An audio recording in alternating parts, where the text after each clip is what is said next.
Ciao a tutti e benvenuti.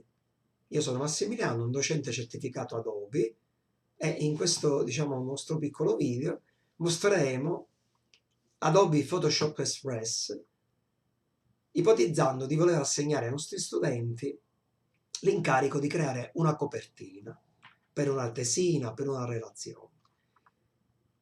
Ci spostiamo quindi al centro dello schermo su carica file e selezioniamo l'immagine. Io per esempio ho preparato questa di Adobe e possiamo agire con il nostro menu a sinistra ritoccando l'immagine, ma nel nostro caso supponiamo di avere scelto di ritagliare e raddrizzare anche l'immagine. Possiamo, vedete, agire sui pallini che troviamo ai quattro lati del nostro rettangolo, o possiamo anche intervenire su questa linguetta posta, ai quattro lati sempre del nostro rettangolo di selezione. Se siamo soddisfatti, in basso a destra clicchiamo su ritaglia immagine ed ecco fatto. Proviamo anche la possibilità di ridimensionare l'immagine dando dei parametri più precisi, più specifici.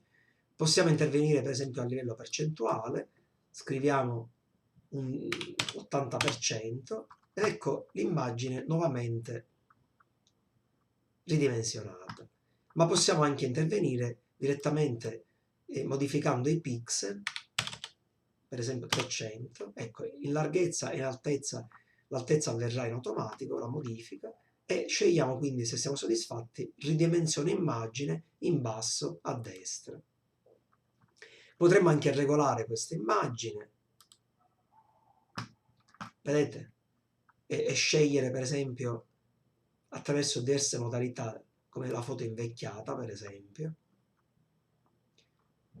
o variare il colore, eccetera, eccetera.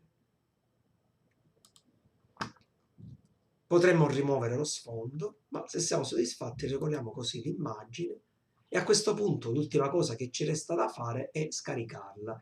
In alto a destra troveremo il download, sceglieremo il nome del file, per esempio logo. Possiamo scegliere anche il formato del file JPEG o PNG e le dimensioni le abbiamo già prescelte, quindi download, e per avere l'immagine salvata sul computer dovremmo fare il login. Verremo quindi renderizzati verso il nostro account, un'email, oppure continuare con Google, con Facebook o con nostra Apple ID. E questo è tutto. Se siete rimasti soddisfatti, cliccate sul like. Grazie.